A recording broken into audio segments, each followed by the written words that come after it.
जय श्री राम। नमस्कार दोस्तों, आप सभी का दिल से स्वागत है हमारे channel real horror story by Harman में। इस चैनल पर हम आपको सुनाते हैं सच्ची घटनाओं पर आधारित डरावनी कहानियां।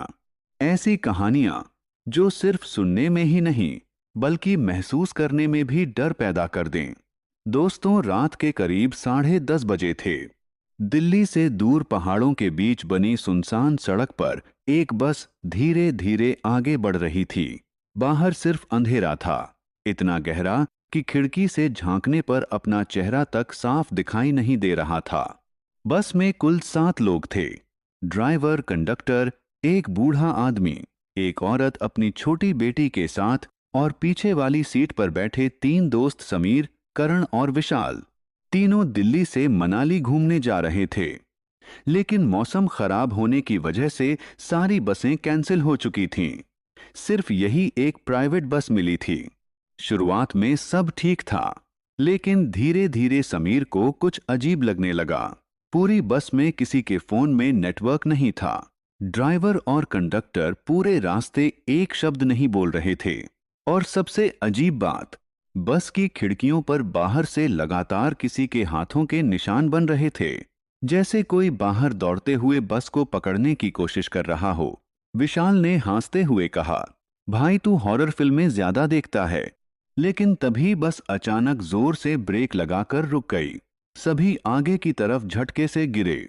बाहर घना कोहरा था। ड्राइवर धीरे से बस से उतरा और बिना कुछ बोले अंधेरे में चला गया। 5 मिनट बीते, 10 मिनट बीते, वो वापस नहीं आया। करण गुस्से में बोला, ये गया कहाँ? कंडक्टर भी चुप था, बस सामने देख रहा था, बिना पलक झपकाए।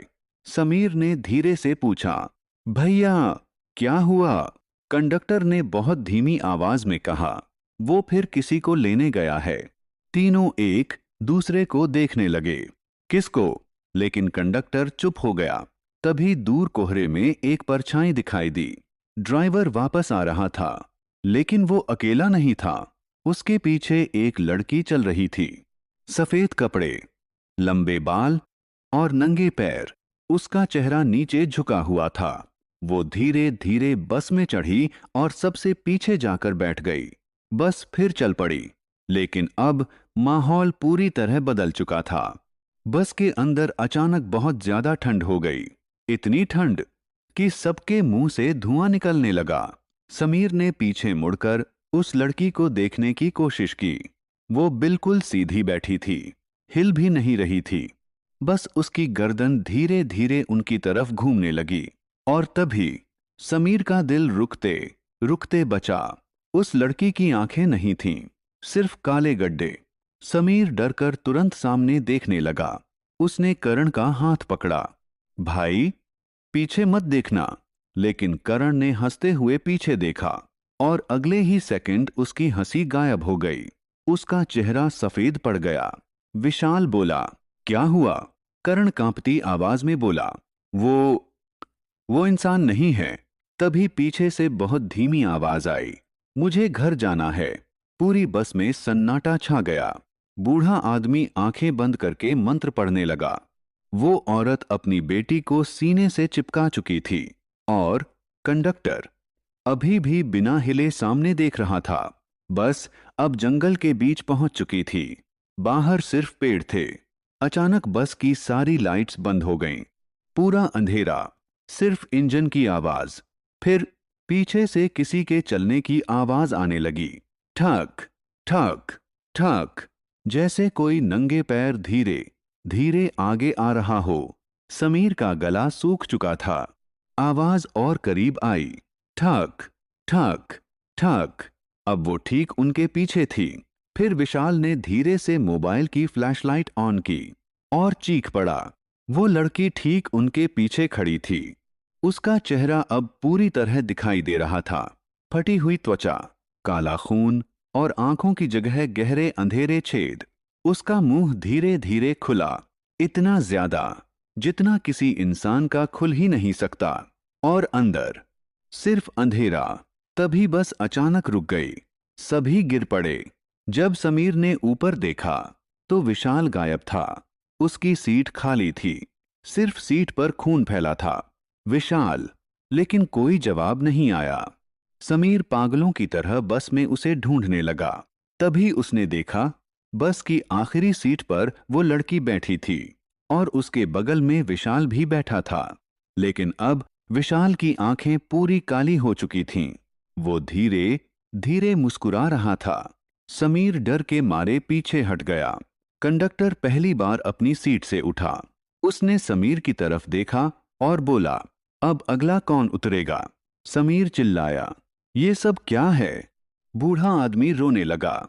उसने कांपते हुए कहा, ये बस नहीं है, ये मौत की सवारी है। जो इसमें बैठता है वो वापस नहीं जाता। समीर का दिमाग सुन्न पड़ चुका था। उसने बस का दरवाजा खोलने की कोशिश की, लेकिन दरवाजा खुल ही नहीं रहा था। खिड़कियां भी लॉक थीं। तभी बाहर सड़क पर उन्हें कुछ दिखाई दिया। दर्जनों लोग, फटे कपड़ों में, सब बस के साथ साथ दौड़ रहे थे। उनके चेहरे खून से भरे थे और सब चिल्ला रहे थे, हमें अंदर आने दो। अचानक उनमें से एक आदमी खिड़की पर कूदा। उसका चेहरा पूरी तरह कुचला हुआ था और वो सीधे समीर को घूर रहा था। समीर डर कर पीछे हट गया। तभी ड्राइवर जोर से हंसने लगा। पहली बार उसकी आवाज सुनाई दी, बहुत भारी, बहुत डरावनी। हर साल हमें नए लोग चाहिए। बस अचानक एक पुराने सुरंग के अंदर घुस गई। अंदर पूरा अंधेरा था। फिर एक एक करके बस में बैठे लोग गायब होने लगे। पहले बूढ़ा आदमी, फिर वो औरत, फिर उसकी बेटी।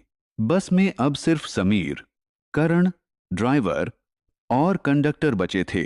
करण रो रहा था, भाई हम मर जाएंगे। तभी पीछे से आवाज आई, नहीं। दोनों ने पीछे देखा। विशाल खड़ा था, लेकिन वो अब इंसान नहीं लग रहा था। उसकी गर्दन टेढ़ी थी, आंखें काली और चेहरे पर अजीब मुस्कान। उसने धीरे से कहा, अब तुम भी हमारे साथ रहोगे। अचानक पूरी बस में लोगों की चीखें गूंजने लगीं। दीवारों से हाथ निकलने लगे। सीटों के नीचे से चेहरे दिखाई देने लगे, जैसे बस के अंदर सैकड़ों आत्माएं फांसी हों। समीर ने डर के मारे इमरजेंसी हथौड़ा उठाया और खिड़की तोड़ दी। तेज हवा अंदर आई। करण कूद। दोनों चलती बस से नीचे कूद गए। पीछे बस सुरंग के अंदर दौड़ती रही। कुछ सेकंड बाद पूरा जंगल शांत हो गया। ना बस, ना आवाज, कुछ भी नहीं। दोनों घायल हालत में सड़क पर पड़े थे। सुबह पुलिस उन्हें मिली, लेकिन जब उन्होंने उस बस के बारे में बताया तो पुलिस वालों के चेहरे बदल गए। एक बूढ़े पुलिस वाले ने कहा, 25 साल पहले इसी रास्ते पर एक बस खाई में गिर गई थी। उसमें बैठे सभी लोग मर गए थे। समीर का दिल बैठ गया। उसने धीरे से पूछा, बस का नंबर क्या था? पुलिस वाले ने फाइल खोली और जो नंबर बताया वो वही था जिसमें वो रात को बैठे थे। उस दिन के बाद करण कभी सामान्य नहीं हो पाया। वो अक्सर रात में चीख कर उठ जाता था, कहता था कोई उसे बुला रहा है। फिर एक रात करण अचानक गायब हो गया। उसके कमरे की दीवार पर सिर्फ एक लाइन लिखी मिली, बस वापस आ गई है। समीर ने शहर छोड़ दिया। कई साल बीत गए। उसने कभी उस रात के बारे में किसी को नहीं बताया, लेकिन आज भी जब पहाड़ों में रात के समय घना कोहरा होता है, कुछ लोगों को सुनसान सड़क पर एक पुरानी बस दिखाई देती है। उस बस की खिड़कियों में काले चेहरे दिखाई देते हैं और सबसे पीछे विशाल बैठा मुस्कुरा रहा होता है। अगर वो बस कभी तुम्हारे सामने रुके तो उसमें मत बैठना, क्योंकि कहते हैं उस बस में सफर करने वाले लोग मंजिल तक नहीं पहुंचते। दोस्तों, अगर आपके पास भी कोई सच्ची और डरावनी कहानी है तो आप उसे हमें जरूर भेज सकते हैं। आप अपनी कहानी हमारी ईमेल आईडी पर भेज सकते हैं, जिसका लिंक आपको वीडियो के डिस्क्रिप्शन में मिल जाएगा। हो सकता है अगली वीडियो में आपकी ही कहानी सुनाई जाए।